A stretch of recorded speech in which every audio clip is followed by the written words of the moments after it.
استقرت طلقة من عينه وخرجت من الرأس من الجانب الآخر وموجود الآن بمستشفى المعادي، يحتاج إلى السفر للخارج لإنقاذه وإنقاذ عينه الأخرى اللي لم يسافر للخارج. والحقيقة ليس هذا بالأمر. مش في تقرير طبي بيتكتب بقى بالحالة ده هو دي؟ هو في مستشفى القوات المسلحة حضرتك. وقام يعني الحمد لله رب العالمين، يمكن تسمع من الأستاذ علي، قام الدكتور يامن الاتصال بيه ان شاء الله. قام الدكتور يامن من حزب الوسط بالاتصال والمباشرة معه لمحاولة توصيله للخارج. الحقيقة أنه سمعنا، والكلام ده لأبو إسلام، نعم، أن بعض أفراد مصابي بعض العائلات سافروا للخارج العلاج عن نفقة الدولة. أنا أبو ناشد أن يكونوا سواء، ليس بكثير حضرتك، ليس بكثير على شهداء مصر أن ينالوا حقهم طبعا. وليس بكثير على مصابي أن يعالجوا أفضل علاج في أفضل المستشفيات على مستوى العالم. لأن حضرتك بص، يعني مش دول أولى من الوزراء اللي كانوا بيتعالجوا على نفقة الدولة؟ يا سيدي الفاضل، على الأقل دي ناس ضحت. لا الوزراء سهلين، ده كمان في فنانين.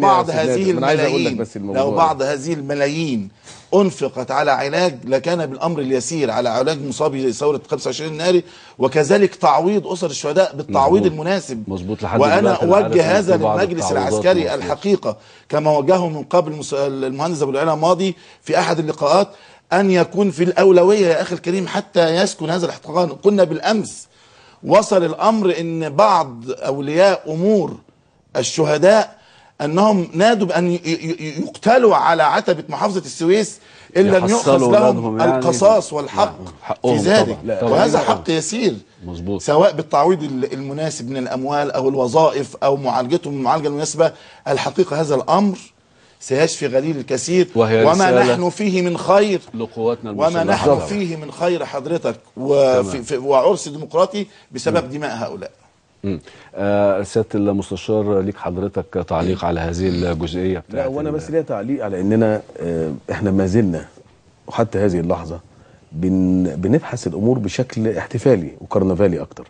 يعني انا بقول ان احنا عرضنا على السادة المجلس الاعلى للقوات المسلحة بعض حالات المصابين وبعض حالات الشهداء وبعض حالات الشهداء اللي ما زالت.